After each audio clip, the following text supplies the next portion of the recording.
আসসালামু আলাইকুম ভিউয়ার্স, কেমন আছেন সবাই? নিশ্চয়ই ভালো আছেন। আজ চলে এসেছি আপনাদের মাঝে কালা ভুনার মশলা তৈরি করে তারপরে কালা ভুনা রান্না করব। তাই তো সমস্ত মশলা রেডি করে নিয়েছি। এখানে 1 টেবিল চামচ করে আছে। এখানে আছে জিরা 1 টেবিল চামচ, সাদা জিরা মৌরি 1 টেবিল চামচ, এটা হচ্ছে জাওন, এটাও 1 টেবিল চামচ, আর এটা হচ্ছে গোলমরিচ আর কাবাব চিনি কিন্তু প্রায় একই। গোলমরিচটা একদম গোল আর কাবাব চিনিতে একটু লেজ আছে, এটা একটু কম 1 চামচের। আর এটা হচ্ছে শাহি জিরা, এটাও 1 টেবিল চামচ। আর এটা হচ্ছে রাঁধুনি আর হচ্ছে জাওন, দুটো একই রকমই। রাঁধুনিটা একটু বড় বড় দানা আর জাওনটা হচ্ছে একটু ছোটো ছোটো দানা। এই যে এটা হলো জাওনগুলো একটু ছোটো ছোটো দানা। আর এটা হচ্ছে রাঁধুনি, এটা হচ্ছে মেথি 1 টেবিল চামচের কম। আর এটা 1 টেবিল চামচ গোলমরিচ। আর এটা হলো কাবাব চিনি, এই যে কাবাব চিনিতে এই যে লেজ আছে, এই কাবাব চিনি এটাও 1 টেবিল চামচের কম। কালো জিরা মানে 1 চা চামচ। এলাচ ছোটো এলাচ, সাদা এলাচগুলো আনাচ্ছে 1 টেবিল চামচ। ধনে 1 টেবিল চামচ। আর জয়ত্রী, জয়ফল আর স্টার আনিস 2টো জয়ফল। আর এই যে বড় এলাচ 3টে, জয়ত্রী 1 চা চামচ, স্টার আনিস 3-4টে। এখানে আছে শুকনা মরিচ 4-5টি, দারচিনি 4-5 টুকরা, তেজপাতা 4-5টি। এই হলো আমার আজকের কালা ভুনার মশলা তৈরি করার উপকরণ। এখন আমি এই মশলাগুলোকে সব একটু হালকা গরম করে নেব। গরম করে নিয়ে তারপরে ব্লেন্ড করে নেব। তো আমি প্রথমে বড় বড় দানা যেগুলো সেগুলো দিয়ে একটু কড়াইতে দিয়ে নেড়ে চেড়ে নেব, তারপরে বাকিগুলো দিয়ে দেবো। তো এগুলো ভেজে নিয়ে গুঁড়া করে আমি ফিরে আসছি, ততক্ষণ আপনারা আমার সাথে থাকুন।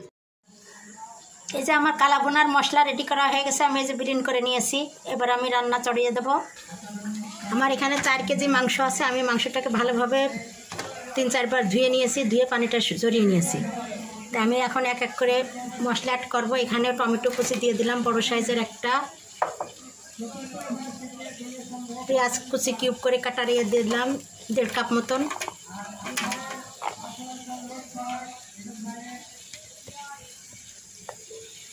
রসুন বাটা, আদা বাটা দিয়ে দিলাম 2 টেবিল চামচ।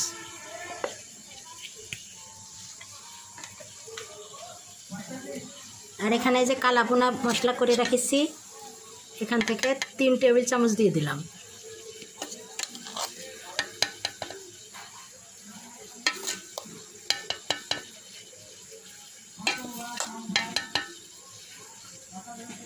চার কেজি আছে, আমার 4 চামচই লাগবে, 4 টেবিল চামচ দিয়ে দিলাম। এবার সরিষার তেল 1.5 কাপ মতন দিয়ে দিলাম। কালা ভুনা অবশ্যই সরিষার তেল দিয়ে রান্না করতে হবে, সেটা খেয়াল রাখতে হবে।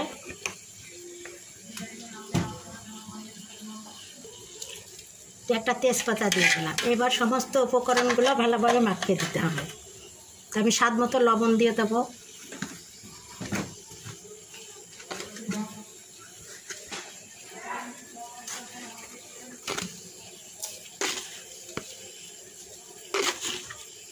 চার চা চামচ দিয়ে দিলাম, 4 কেজি আছে।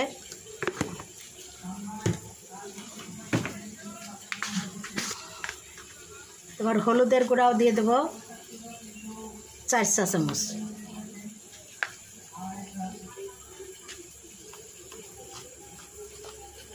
চার চা চামচ দিয়ে দিলাম।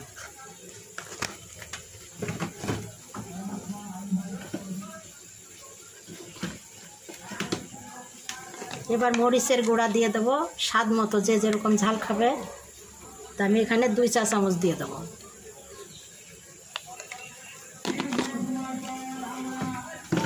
এখন এটাকে ভালোভাবে মিশিয়ে দেবো সমস্ত মশলা। ভালোভাবে মাখিয়ে দিয়েছি। এবার সামান্য একটু পানি দিয়ে এটাকে প্রথমে হাই ফ্লেমে জাল দিব কিছুক্ষণ, তারপরে লো ফ্লেমে দিয়ে দেবো।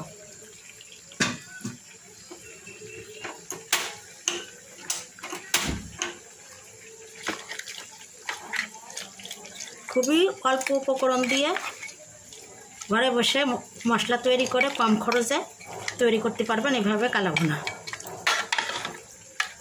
প্যাকেট মশলা কিনতে গেলেও অনেক টাকা লেগে যায়, আর এইভাবে যদি আপনারা সমস্ত কিছু একবারে কিনে নিয়ে বারবার নিজেরা বাড়িতে তৈরি করেন তাহলে আপনাদের অনেক টাকা বেঁচে যাবে।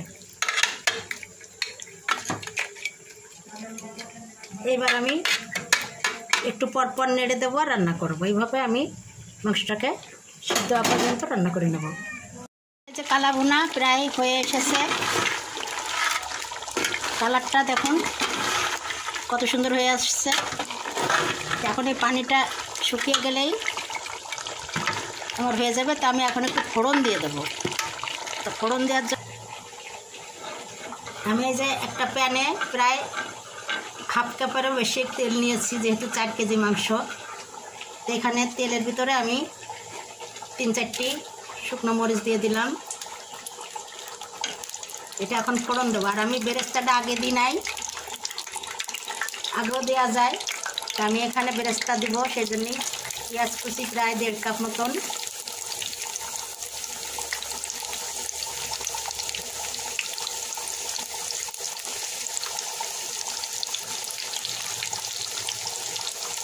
আর 1.5 টেবিল চামচ রসুন কুচি,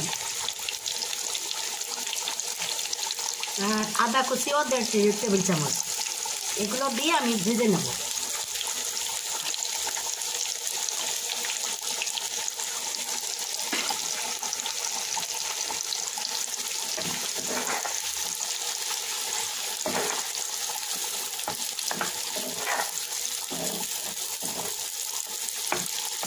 এটা হচ্ছে অরিজিনাল সরিষার তেল, আমার জমির ক্ষেত থেকে সরিষা তুলে এনে আমি ভাঙিয়ে নিয়ে আসছি। একদম পিওর খাঁটি সরিষার তেল, এর মধ্যে কোনো ভেজাল নাই আর কোনো মেডিসিনও দেওয়া নাই।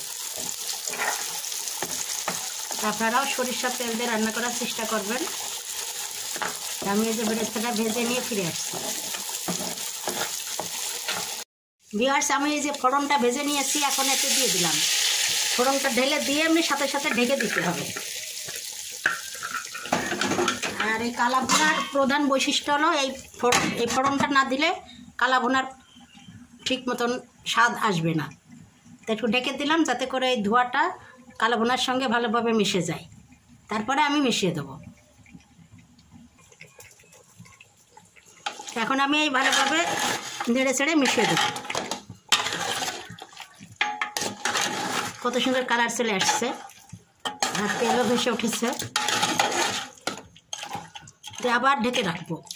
এইভাবে আরও 2-5 মিনিট আমি চুলার পরে রেখে দেবো।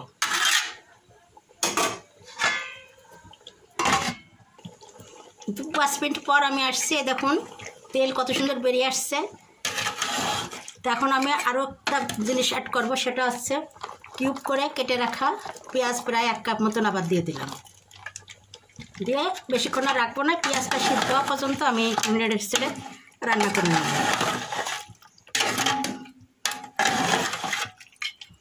কালা ভুনাতে আছে পেঁয়াজের সম্পর্ক বেশি, যত পেঁয়াজ দেওয়া যাবে তত ভালো লাগবে।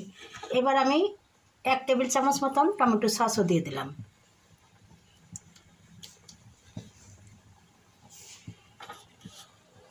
দিয়ে এখন আবার ভালোভাবে মিশিয়ে দেবো। দিয়ে আবারও ঢেকে রাখবো, একটু পর পর নেড়ে ছেড়ে দেবো। খুবই কম মশলাতে কত সুন্দর কালা ভুনা হয়ে গেল রেডি। তা আশা করি আজকের আমার ভিডিওটি আপনাদের নিশ্চয়ই ভালো লাগবে। আর যদি ভালো লাগে থাকে অবশ্যই আপনারা আমার চ্যানেলকে লাইক, কমেন্ট, শেয়ার ও সাবস্ক্রাইব করে আমার পাশে থাকবেন। তাহলে এরকম নিত্য নতুন রেসিপি আপনারা আমার কাছ থেকে পেয়ে থাকবেন। এখন কিছুক্ষণ ঢেকে রেখে দেবো। এতেও ভিউয়ার্স আমার এই যে কালা ভুনা রেডি। আমি একটু সার্ভ করে দেখাচ্ছি।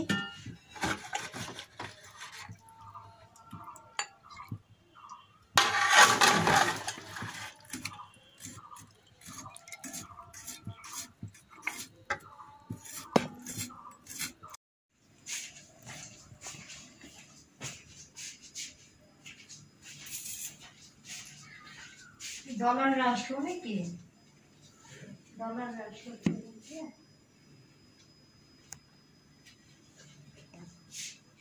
দেখলাম রান্না করতে।